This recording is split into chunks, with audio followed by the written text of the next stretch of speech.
Yeah, you seen it right. Your boys for prize picks. Put in $5. Win or lose, you get $50 back. It's free bread, man. Go ahead and get the free bread at Prize Picks, baby.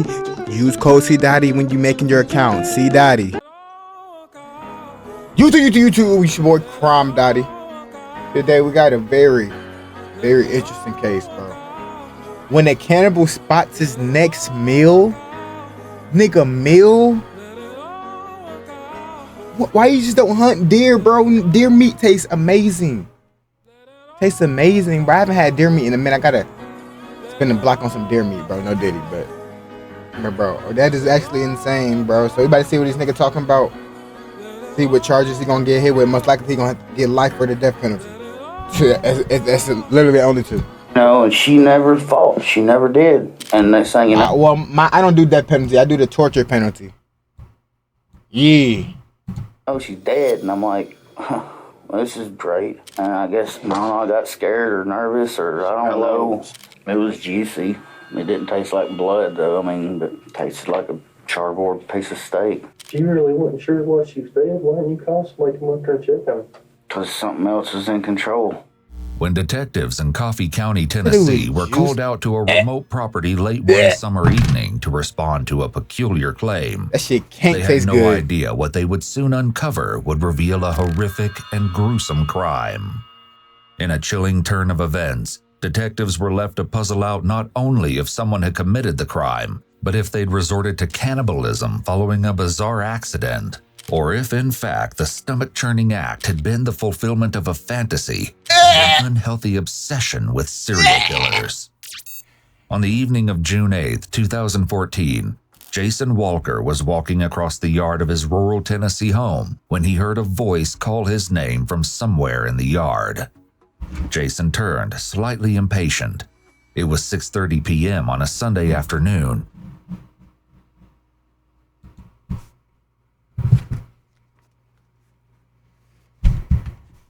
I gotta make sure I heard that and right. He turned, heard a voice call his name from somewhere in the yard. Jason turned, slightly impatient. It was 6:30 p.m. on a Sunday afternoon, and he was eager to get on with his preparations for the upcoming week. Looking to the adjacent yard, he saw his 37-year-old neighbor, Gregory Scott Hale, standing at the fence and motioning for him to come closer. Really? Jason sighs inwardly but approaches the short chain-link fence separating them anyway, having no idea. How did they know he sighed? How did they know that? But approaches the short chain-link fence separating them anyway, having no idea that the conversation he was about to have would be one of the most horrifying of his life. "Where's your backhoe?" Scott says by way of greeting.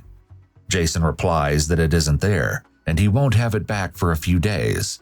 Scott appears somewhat irritated by Jason's response, prompting him to ask why Scott is suddenly so interested in his backhoe.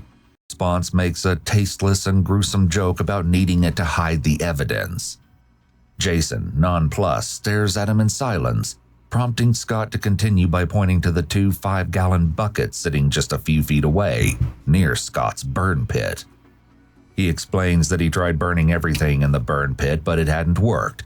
So he figures he should... Hold on, wait. So he's not about to eat the old man. He already killed somebody. Just bury it all as fast as possible.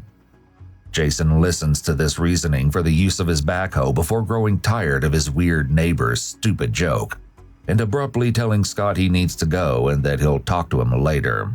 3 hours later at 9:30 p.m., Sheriff's Corporal Brad Roberts is sitting at the front desk of the Coffee County Sheriff's Department when a man approaches, tense and anxious to speak with someone immediately. Corporal Roberts tells him to come back first thing tomorrow morning, but the man is insistent. Tomorrow morning? It's Jason what the Walker, fuck? and he needs the police to listen to the joke his neighbor has just told him, because the longer he's thought about it, the less it started feeling like a joke. At first, the corporal is skeptical as it sounds ridiculous. Violent crime is almost unheard of in tiny Coffee County. But Jason is so adamant, so sure, that the deputy starts getting a sick feeling as well. He radios for 2 more officers, Deputy Rainey and Criminal Investigator Dendy, to accompany Jason back to his home to check out the story. Upon arriving at Jason's property, investigators made sure to come in through the back. driving without headlights so as not to alert anyone in the Scott household. Jason and the two officers walked through the darkness, shining their flashlights through the chain-link fence to illuminate the two 5-gallon buckets. They doing this without his consent. So if a nigga just say something, they can just... So they snuck in this nigga backyard. So he's in the house chilling, probably eating popcorn or some shit right now. And they sneaking in his backyard. I guess they about to look in the buckets. Their bright white plastic almost glowing in the dim light. C.I. Dendy picks up a garden hoe lying in Jason's grass and uses it to reach over the fence and snag the handle of the closest bucket, lifting it over to their side. Grasping the lid, he peels it off to reveal the ghastly contents, causing all three men to reel back in horror. It's a woman's You don't got no body cam? severed head and hand. 3 days earlier, on July 6th, CCTV footage at Oak Liquor shows a woman entering the store at around 3:30, striding in confidently and heading to the back of the store before stopping and looking around hesitantly. This is Lisa Marie Hyder, and unbeknownst to everyone in the store, this is her last day alive. Wow. She scans the back shelves, curling her long auburn ponytail around her fingers and adjusting her large black sunglasses before walking up to the man who has just passed her in the aisle. She isn't from here. She's only traveled up from where she lives in Dunlap, Tennessee to spend time with her ex-husband and 2 young children, the youngest of which is only a year old. Just before entering the store, Lisa had been on the phone with her ex-husband. This nigga's a bitch. Yeah, you're getting tortured in life. Husband and 2 young children, the youngest of which is only a year old. Just before entering the store, Lisa had been on the phone with her ex-husband, trying to get a ride from where she was to the house, but he was unloading a truck in Huntsville and couldn't get to her until he was finished. Lisa was stuck where she was, and she needed a ride, which is why police suspect she approached the man in the liquor store. As for why she chose the liquor store, according to her ex-husband, Lisa had been allegedly struggling recently with alcoholism, which is why they'd split up a few months earlier. Though she had struggled with dependency to alcohol before, a recent devastating piece of news had kicked her problems into overdrive. Lisa had been diagnosed with ovarian cancer and had only been given 6 months to live. Lisa was reportedly beyond devastated by the news, drinking to cope and apparently end her life faster, spiraling emotionally and behaving more recklessly than she usually did. As she's talking to both the man and the cashier, she adjusts her sunglasses and for a brief moment, a black right eye is visible. How she received this particular injury is still unknown, but it would pale in comparison to the injuries she would receive later that night. So she ran into the wrong nigga at the wrong time. Or the wrong nigga at the right time. That's tough, bro. That nigga took advantage. He took full advantage of that. And will eventually exit the liquor. He took full advantage of that. If he ate her, who knows what else he did? Store with is Gregory Scott Hale. Back in Jason's yard, C.I. Dendy and Deputy Rainey are radioing for backup, ordering for crime scene units to be deployed immediately and for search warrants to be written. As backup arrives, they head into the Scott residence to place Gregory Scott Hale under arrest, finding him sleeping on a couch in one of the filthy garages. That nigga was asleep. Given what they've just discovered in the white buckets, the detectives were no doubt disturbed by the items Scott has decided to use to decorate this space.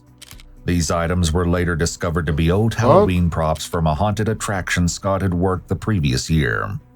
Scott makes no attempt to resist, and when initially confronted, admits to being the one who killed the woman and had placed her limbs and head in the 2 buckets, and had buried the rest of her in the burn pit nearby. Police take him in, and the following audio is the never-before-heard interview from that night. It has been analyzed by a licensed professional counselor. Scott, you were talking to James out there at your house a minute ago, and he advised you of your rights. Okay, I'm Chad Parton. I don't know if you remember me or not. Chad Parton. I'm up here for many, many years. Chad Parton, working with Scott's mother, would almost certainly imply she'd worked as a member of law enforcement. But while Scott's mother, father, and son all being mere feet away asleep in the house while Scott committed this murder, none of their statements or What? information have ever been released. Anyway, I'm gonna go over Nigga, y'all was at the house? your rights again, this time since we're up here in the office. Hold on, who was there? Admitted this mother and son all worked as a member of law enforcement. But while Scott's mother, father, and son all being mere feet away asleep in the house while Scott committed this murder, none of their statements or information have ever been released. Anyway, I'm gonna go over your rights again, this time since we're up here in the office, okay? If you decide to answer any questions now without a lawyer present, you still have the right to stop answering at any time. You also have the right to stop answering at any time until you talk with a lawyer, okay? This isn't a mission, and it's just that we advised you of your rights, okay? It's right there, Scott. Unless it's over. Well, I know you was getting into some details there, but you kind of skipped ahead pretty good bit. How'd you meet this girl? She came up to me at the liquor store and said, can I go home with you? Here in town? Yeah, at Oak. What day was this? Friday. Is this the girl that you brought in to the house? I mean, She said, can I go home with you? And said, can I go home with you? Here in town? Yeah, at Oak. What day was this? Friday. Is this the girl that you brought in to the house? I mean, your mom and dad saw her? Okay. The home detectives are referring to would be that of Scott's mother and father, as 37-year-old Scott had lost his job sometime prior and moved himself and his 14-year-old son into his parents' house. According to a narcissistic narrative spun by Scott, which he repeated, The fucking L dad. You fucking scum. Waste of a fucking seed. mentions and embellishes throughout the interview. Lisa had apparently immediately found him so attractive that day. She immediately begged him to take her to his home and had decided she wanted to live with him in his mom's house before they had even left the liquor store. You just inviting random people? That can't be real. That can't be true. I know she only has 6 months to live, but like, this nigga is first of all, this nigga is a bum. This nigga has a old ass son, and all these people in this low ass house. How you just gonna move a grown ass? Then, once reaching the house and sitting in the grimy garage where Scott kept all of his Halloween decorations, she apparently couldn't keep her clothes on, and Scott had to repeatedly ask her to put her shirt back on because his parents might return from picking up his son at any minute. Considering Lisa was only in Manchester that day to meet with her children, whom, according to those who knew her, she adored more than life itself, it seems far more likely she simply asked Scott for a ride, and the rest of this story is a fabrication. Yeah, though it's likely we'll never know that for shit sure. sounds cap. Made what I was drinking on, and she had her a pint of 100 proof vodka, and you can come hang out with me. And then she got in her head that she could just move in, and Mom ain't gonna let that happen, We did have, it was consensual, and she wanted to be choked. Told you. And, us being drunk, and No, you're not finna go. You're not finna go where she want to be choked and you choked her and then you actually choked her out, bro. You're not finna go with that. That's not where you finna go, bro. And you got scared, so you chopped her up and ate her. That's not what we're finna go with, bro. Friday night, it got carried away, and I guess I strangled her and Where was y'all at when this happened? in my garage. Was you using a rope or Hands in a shirt. The shirt's in the garbage can in the garage. At this point in the interview, Scott once again begins boasting about how into him Lisa was, describing in explicit detail how much she wanted him, how turned on she was by his tattoos, not once mentioning his thoughts or feelings concerning her. He's lying. It's unclear why Scott is so desperate to convince the detectives that Lisa was interested in him that he's making up unconvincing details. He may be trying to make sure he isn't on the hook for assault, or it's just the narcissistic side of his personality coming through. Either way, detectives just trying to get out of their this. best to keep him on track. He's trying to get out of this. Show me how you done that. And then I got off, I got off, I guess. She didn't. She's like, keep choking me. And I kept on. I put a shirt around her neck and tightened it up. And, she's supposed to have, When it was, and she never fought. She never did. And next thing you know, she's dead. And I'm like, well, this is great. And I guess, I don't know, I got scared or nervous or I don't know. Scott's account of strangulation is interesting because according to the autopsy, what the fuck? the soft tissue of the neck above the fourth cervical vertebrae. You get that a moth? The fuck? It's just food. But this nigga is capping, bro. There's no way she's just not gonna tap out, bro. This nigga is lying. They are examined. No soft tissue hemorrhage is seen. The hyoid bone and thyroid cartilage are intact. No contusions of the neck are seen. While the autopsy does conclusively rule that Lisa's death was caused by homicidal violence, no single cause is listed. There were no drugs other than alcohol in her system, and her lungs showed no evidence of smoke inhalation. So exactly how Scott ended her life or why he would feel the need to lie about the exact manner of her death is unknown. What happened after that, Scott? He's going to jail for life anyways. That she had passed. Did you try to give her CPR or anything? Did you try to resuscitate her or anything? No, I don't know how to do CPR. Okay. I smacked her on the face a few times and, No response. I opened up her eyes. So I just cut her up, her man. eyes were not all the way shut. Yeah. I pulled up her eyelid and covered, and then moved it. Her pupil didn't dilate or move or nothing. I've been wanting to go into a psychiatric hospital because I've already been having urges, and they've just been getting greater and greater, and I don't know if it's what, but I guess before I could get to one. So I've been watching a lot of serial killer stuff. I don't know if that was getting in my head.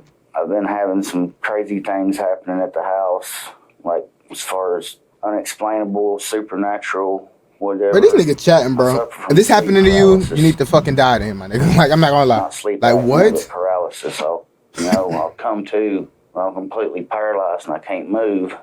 Despite Scott's best efforts to make himself seem troubled or possibly insane, what he's describing isn't a disorder, as it happens to people fairly regularly. But you're conscious. Yeah, and not this last time it happened, but the time before. Because I looked it up on the internet and I found out a lot of people that's claimed to be abducted by aliens suffer from it. Oh my gosh, It bro. was a demon. And anybody who knows my reputation knows I'm into the dark stuff. Time before it happened, I come to, it was a deep paralysis. And I could hear something above me breathing. And something slid my fan. The way I was laying on the bed, something slid my fan all the way over, like where I look over laying down. Fan stayed running, and that's impossible. That cord's barely long enough to plug in where it was. Mm-hmm. And ever since then, I've had a headache constant. It's been about 2.5 months, and a beeping sound for about 2 weeks. I had an episode, give or take a week ago, and the beeping sound's back in my head. And it's just ever since then, It's called a battery. You put a new battery in your fucking fire detector, bro. Dumbass, nigga. It don't even matter no more, bro. Yeah. You're done. How long you been out of rehab? This question, posed by Detective Cheryl, seemingly comes out of nowhere and isn't mentioned at any point in the interview before or after now. Since both of the detectives seem to know Scott from before this crime, it might just be prior knowledge. I left it. I didn't even stay 24 hours because How long ago was it been when you went there? about 2 Februaries ago. You ain't used any meth in the past 2 couple Februaries months? ago? Like, who says that? Mm-mm. No pills? I took an Adderall 2 Februaries ago. maybe a week ago. Pretty much all you've been doing is drinking, man. Drinking, smoking weed. I like to do Percocets and Hydros, but I don't take those to get high on them. I've abused my body so much, I hurt. So once you realize that, You don't give a and she's fuck there, about your and you're filthy like, body. okay, how long did you sit and think, or Did you call anybody, tell your parents? Or... Mm-mm. so what happened from there? I covered her up with a blanket on my love seat. I'm pondering what to do, which I should have just called y'all. But another part of me was wanting, was like, you done went this far, and that's when I pulled her off the love seat and I put her underneath the boat. Kind of threw some stuff on top of her, so in case Mom or Dad walked out there and looked Right. to see if she was there, because, I walked in and told Mom, I was like, well, she's gone. She got mad because I wouldn't stand up to you and about her staying here, and she just took off walking. I waited till they went to sleep, and I guess I just let my twisted side take over. I do have personality issues. It's unknown what Scott's official diagnoses are, but given his potential parasitic lifestyle and the seeming lack of emotion here, it would be tempting to guess that he has a form of antisocial personality disorder. However, without knowing his full history, it's hard to be certain. After they went to sleep, I pulled her out from underneath the boat, and I gazed on her for a minute. I laid down beside her and was just touching. Mm-hmm. Was she still warm? She was starting to lose it, and I forgot what the This is true after he choked her out. This part of the story is true. word is when the blood settles. Rigor. No, that's Pulling. stiffening. Pulling. Yeah, and there's already, splotches. And she was starting to get a little rigor mortis, but not too bad. Her arms, they still kind of, when I drug her out, because I grabbed her by her ankles, and her arms still kind of, but her legs was a little stiff. In my head, I was thinking maybe she's just faking. There's still a part of me that was hoping. Maybe she just passed out or something. Yeah. There's another knife in the garage. It's about this long, gray blade. Got a machete handle with duct tape on it. And I worked at a slaughterhouse for 6 years, so I know where to go to, any deer hunter or anybody like Deer that. hunter. Skin, you know how to feel the joints. And This is an interesting justification he tries to make several times throughout the interview, trying to downplay his actions as a totally normal thing any Not deer normal, hunter bro. or slaughterhouse employee would be able to do, as though there are many people in these fields that would even think of doing something this horrendous. In reality, very few people, regardless of their profession or skill in butchering animals, would even know where to begin when faced with the task of applying their skills to the body of a fellow human being. that was taking too long, but I did. I started with her head. I cut her head off first. Did you put any Bro. plastic or anything down, or you just down right there on the floor? No, that floor was covered with blood. Did you move the carpet out of there? I think there's green carpet or... And there's some blue carpet in there. I was going to pull it up, and my knife wasn't sharp enough The pocket knife I got off the... to do what I was wanting to do quickly. So I got the axe, cut off her hands, or at least I busted the bone with the axe, and then I used the knife and I cut off her feet. What the Bear in fuck? mind that up to this point, Scott has Bro, how the that in the morning their parents had to see it, like, bro, what? Regardless, bro, that's too much blood. There's no way this nigga able to clean it up. maintained that he had a woman die in his home accidentally, and panicking went about disposing of the body in the quickest way he knew how. This next part, however, reveals the true depth of his depravity, and is one of the most sickening and disgusting confessions we've ever heard. And I was going to eat some of her, so I kind of cut off some of her, rump and part of her back strap. Backstrap is a term used by hunters to describe the long strip of muscle that runs parallel to the animal's spine, The spine? and is a particularly prized cut of meat in big game for being the most tender and flavorful, because it isn't a muscle often used by four-legged animals. Because human beings are not four-legged game animals and therefore cannot be split into similar cuts of meat, there's no telling what muscles Scott actually tried hacking out of Lisa's body. But just the fact he thought of doing this at all and goes on to use these terms to This is describe her body disgusting. shows how little regard he holds for her and the life he took. Bro, I would have threw the fuck up. Bro, I'm about to throw up thinking about that shit. He ate it. I wanted to try some juicy. Nigga said juicy. But that nigga's Detectives weird. are understandably Juicy. It tastes thrown like by dry this. steak. See, did you cut her back strap out? Part of it. Part of it. Did you keep any of it? It's all in those buckets. This is interesting because, according to the autopsy, only the lower arms, legs, hands, feet, and head were present in the buckets when collected by police. No back strap was found, though again, what exactly Scott is referring he ate to that is bitch. unknown. But his words flow he too ate it. smoothly here compared to his other lies, so it seems that regardless of what he managed to actually do, he viewed Lisa as little more than an animal to be slaughtered. He went out of his way to cut out what he thought would be the tastiest portions of her. The body's underneath the fire pit. What about the legs? Are they in the buckets or in the fire pit? Both. You got a refrigerator or anything up there in your garage? Any piece of anything in there? No. Now I flipped her over and I cut up her belly and reached up and cut her heart out. What'd you do with it? I slung it. Is it out in the yard somewhere? Did you sling it straight from the garage or to the left? No, it was like- Douglasville? Like where those buckets are. There's a fence. Mm-hmm. I kind of just, because Mom was coming out. And So you just sort of slung it across the driveway? she kept saying, but Mom and Dad, I was noticing them talking about what's Clyde keep smelling, what's Clyde keep smelling. Clyde seems to be the family dog, though this isn't confirmed. And this was Friday night? And this was today. And I That went boy and was built a going fire, crazy. And I tried to burn her remains. And I was going to bury the heads, or the head, and the other body parts. So the pieces that you cut, the back strap and whatnot, you went ahead and burnt them, or are they in a bucket too? They're in the bucket. They're in the buckets. But you never did fry any of her up or cook any of her or nothing, or eat. Did you ever eat any of it? Yeah. You did. What part did you eat Piece of meat off the leg that while she was in the fire. while it was cooking? How big a piece do you think it was? Just, okay, about the size of an egg. Yeah. Was it cooked Yeah. up pretty good, or was it still semi-raw? It was juicy.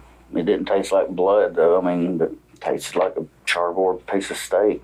Similarly to how Scott was trying to convince the detectives of Lisa's burning Disgusting. He didn't even passion cook for it. He him. just, He also seems as to it be was in trying the to fire, convince just them that this what he nigga's did wasn't disgusting, bro. despicable or utterly. you know how they, bro, he basically, you know how they cook marshmallows when they out camping? That's basically what he did with, how he cooked it, bro. He's disgusting.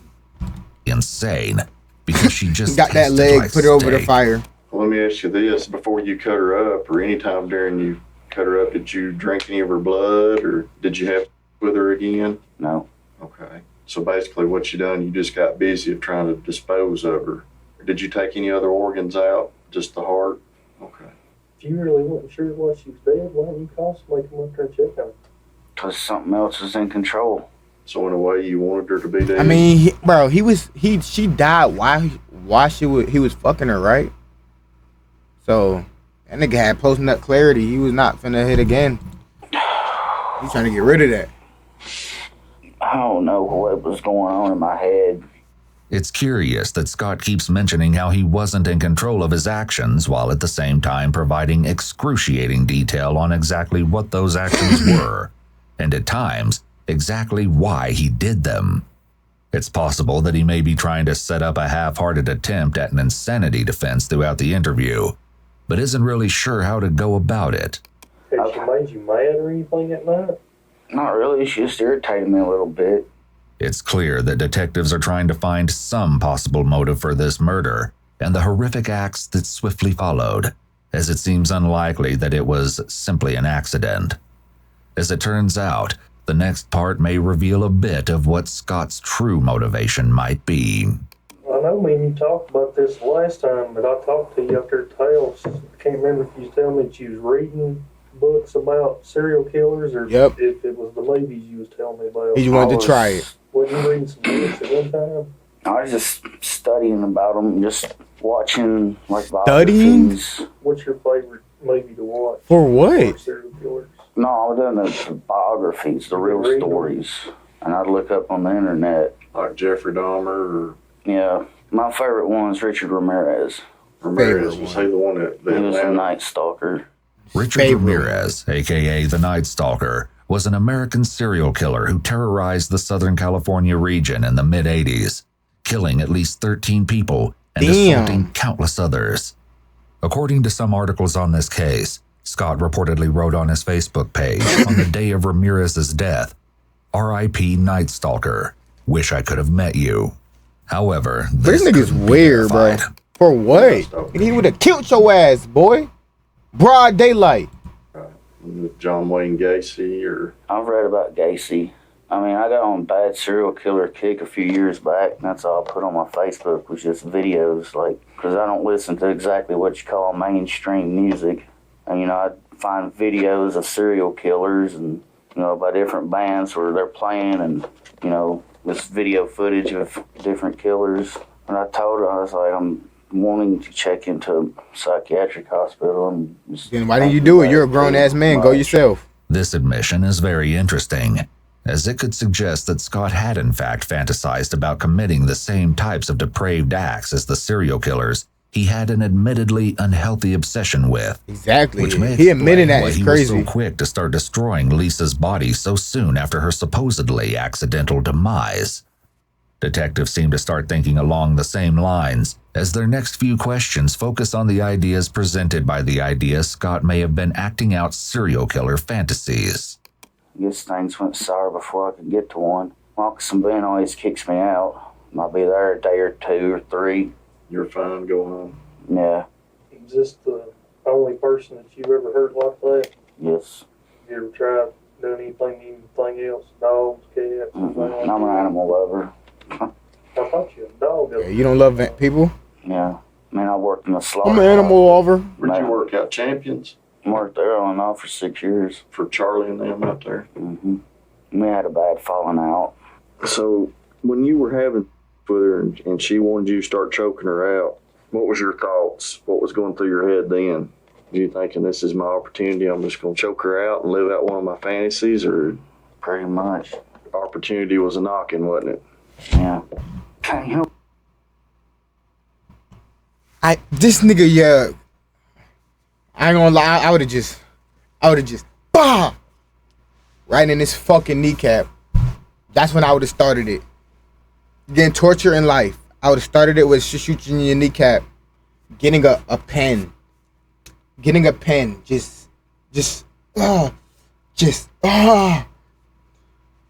Bruh. There's no fucking way he just said that. He just took it as an opportunity when she said choke me. You know what's up? We was gonna go to a different damn liquor store too. And we was right there about to pull in. She goes, wait. She goes, you can't go to Oak Canyon. You owe that woman money. I was like, no, I paid her off. So she just went around, went all the way to Oak Liquor instead of stopping at Westmead. Maybe it was fate. Who knows?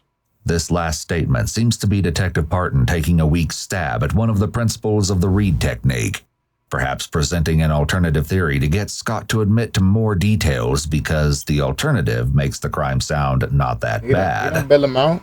It's at this point that Fuck the that. interview deviates from Lisa's cold-blooded murder and takes a rambling turn into Scott's personal life, starting with the other failed relationships with women he's had in the past and the misdemeanor charge for possession of drug paraphernalia that was still pending at the time of the murder, none of which, of course, were ever his fault. It's interesting to note that he blames the paraphernalia charge entirely on the woman he was seeing at the time, saying, Yeah, it's misdemeanor paraphernalia. And me and this girl hooked up on a blind date. She was from Winchester. I couldn't get her to leave.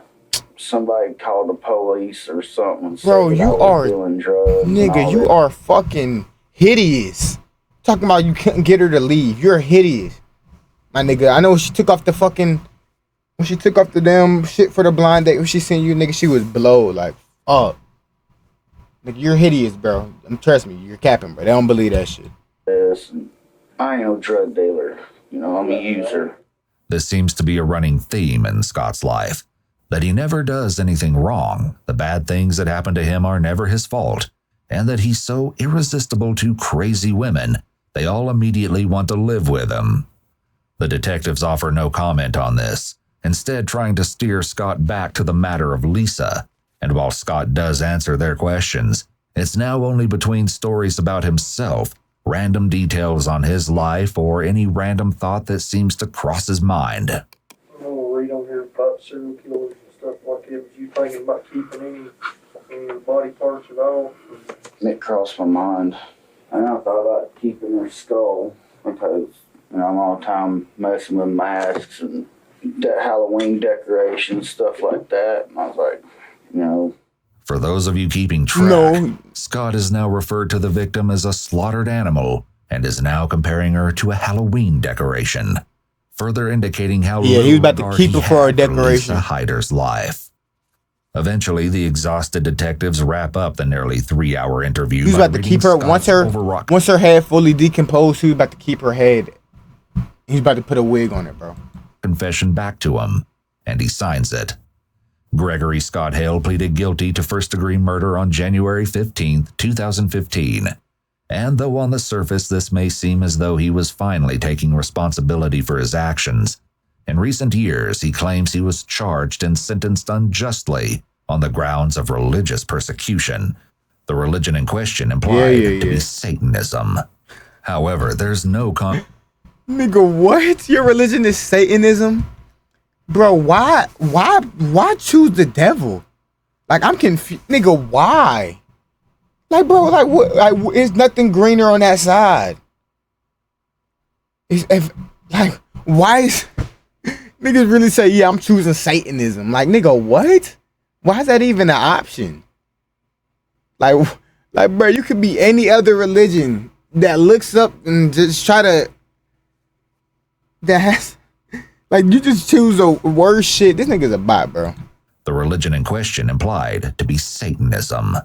However, there's no concrete evidence that Gregory Scott Hale was a practicing theistic or atheistic Satanist, or were there any signs of satanic literature, paraphernalia, or religious symbolism found anywhere near the crime scene, aside from a crudely rendered Leviathan cross scribbled on a sheet of notebook paper on a dusty desk. Some point to one Leviathan cross as a sign that Scott was a practicing Satanist. However, on this same desk, in a place of equal prominence, there was a Star Trek fan collective Borg DVD. But few have pointed to this as evidence that he worshipped the Borg Queen. Scott never mentioned Satanism or any other alternative belief systems in his interview. What the fuck y'all showing me? A handful of the news articles written after his arrest briefly bring up Satanism as a possible motive. It appears they're basing the assumption that Scott worshipped the devil on his love of metal music, the album covers of which adorn his Facebook page, and dark comedy. Scott also goes on to complain that all of the articles only include the bad things about him, allegedly writing, "Y'all only put up the bad. I've been told by a couple of people who really know me and who wrote positive things about me, or said positive things, and for some reason that never gets published. Ooh. But people who don't really know me that speaks only diluted BS that is secondhand BS and bad about me. Y'all want to smear that all over the paper." Regardless, the family bro. of Lisa Marie Hyder can rest assured that the man who brutally murdered and dismembered this young mother of six will rot in prison for the rest of his life. R.I.P. Marie, bro. Let me know what y'all think back down below. Send me more reaction videos. You get it? Hey, bro, you're getting a reaction video every single day at 8 p.m. Eastern. Sub up for that. I'm out this bitch.